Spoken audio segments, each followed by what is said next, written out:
আসসালামু আলাইকুম সম্মানিত ভিউয়ার্স, আজকে আপনাদের জন্য আরেকটি ভিডিও নিয়ে আসলাম। আজকের ভিডিওটা হচ্ছে যে পেঁপে গাছ নিয়ে। আমার গাছের পেঁপের চারাগুলো হয়তো আপনারা দেখতেছেন। এই পেঁপের চারাগুলো হওয়ার ইতিহাসটা হচ্ছে এরকমই। আমি এখনও বাজার থেকে কখনো পেঁপে কিনি নাই। আমার নিজেরই বাসারই যে পেঁপে ছিল, সেই পেঁপেগুলা খেয়ে যে বীজগুলা থাকে, সেই বীজগুলোকে আমি পলির মধ্যে রেখে দিই।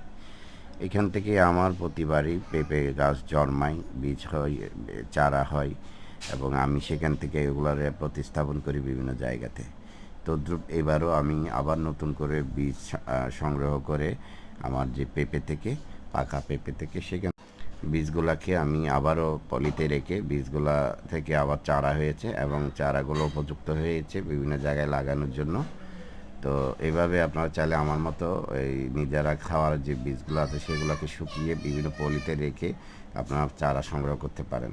সবাই আমার মতো এইভাবে হয়তো পেঁপে গাছ উৎপাদন করতে পারবেন। ধন্যবাদ। আসসালামু আলাইকুম।